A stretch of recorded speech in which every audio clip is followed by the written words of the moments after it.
na nossa aula de hoje, nós vamos falar de estratificação e desigualdade social.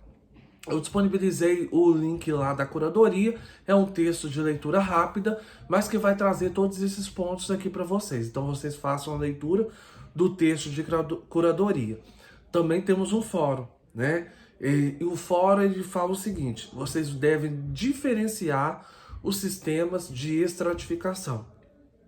Então, tanto a estratificação quanto a desigualdade social, nós vamos ter critérios que vão ser definidos e construídos socialmente. Então, tanto a estratificação quanto a desigualdade social vão ter critérios definidos socialmente, né? A desigualdade social é um grande objeto da sociologia, porque ela vai ajudar a entender por que essa desigualdade social desencadeia fenômenos como, por exemplo, a violência, como, por exemplo, a criminalidade, como, por exemplo, o aumento de determinados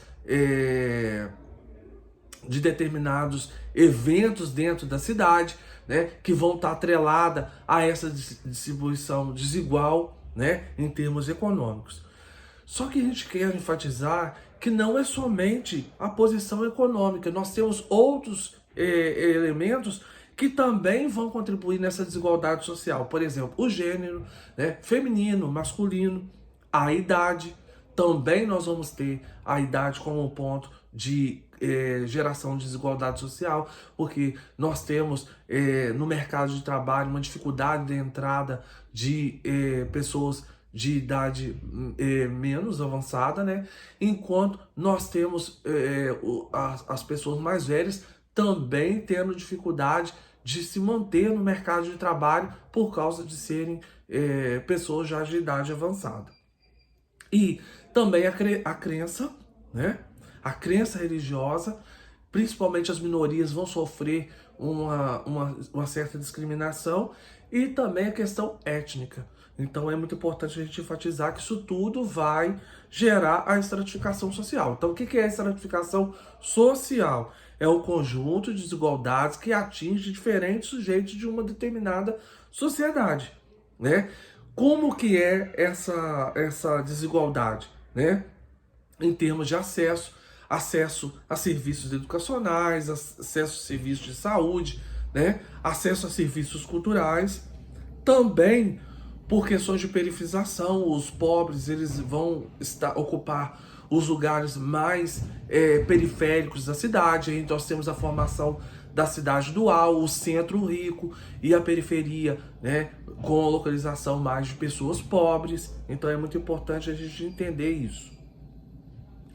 Também enfatizar a formação da pirâmide hierárquica, né, que nós temos uma minoria no topo, que são as pessoas de um alto poder aquisitivo, enquanto a minoria vai ocupar a base, que são pessoas de baixo poder aquisitivo, que compõem a sociedade. Então, se fôssemos olhar para a sociedade brasileira, nós teríamos diversas classes, né, A, E, né, de acordo com a estratificação econômica. E vou destacar os sistemas de estratificação. O primeiro é a escravidão, que é uma forma de desigualdade, né, em que o indivíduo se torna propriedade do outro, né? O Brasil, nós temos uma escravidão ainda no século XXI, só que ela não é conforme essa concepção, né? Ela vem um pouco disfarçada frente à evolução histórica, né? Porque na realidade ocorreu a abolição da escravatura no Brasil, e os resquícios dessa escravidão e a manutenção de uma escravidão nova, ela ocorre ainda no século XXI. Depois nós temos o sistema de caças, que está relacionado à cultura indiana, indivíduos separados em nível hierárquico, né, desde o nascimento, sem mobilidade. Então é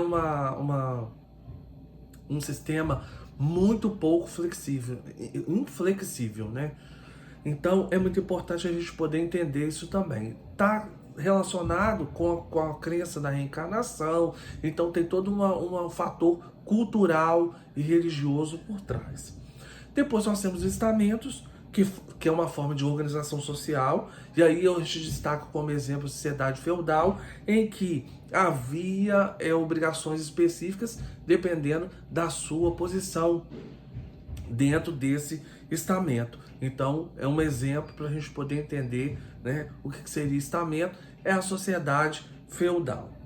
E o sistema de classes, né? O sistema de classe é um sistema com a maior complexidade. E aí eu quero destacar que vai reunir pessoas em condições materiais parecidas. Então, a gente pega a questão econômica, e as classes não são estabelecidas por posição religiosa ou herdada, né?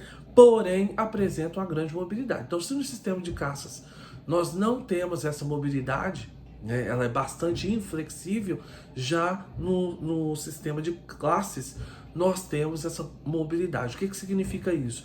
Uma pessoa pode nascer pobre e se tornar rica, né? Claro que isso é um pouco difícil, né? Mas há essa possibilidade. E a gente destaca dois autores que vão contribuir para o entendimento da sociedade de classe, né? O Karl Marx e o Max Weber, né?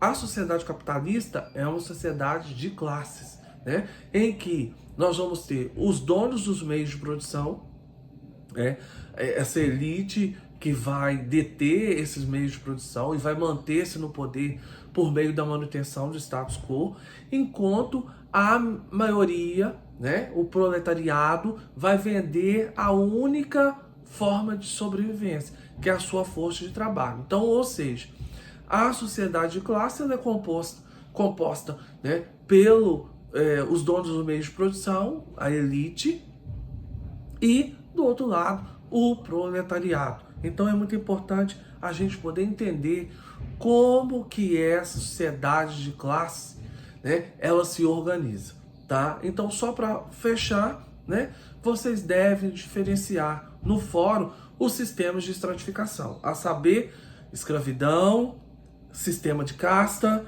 estamento e o sistema de classes, né? Então, bom trabalho aí para vocês. Até a próxima aula.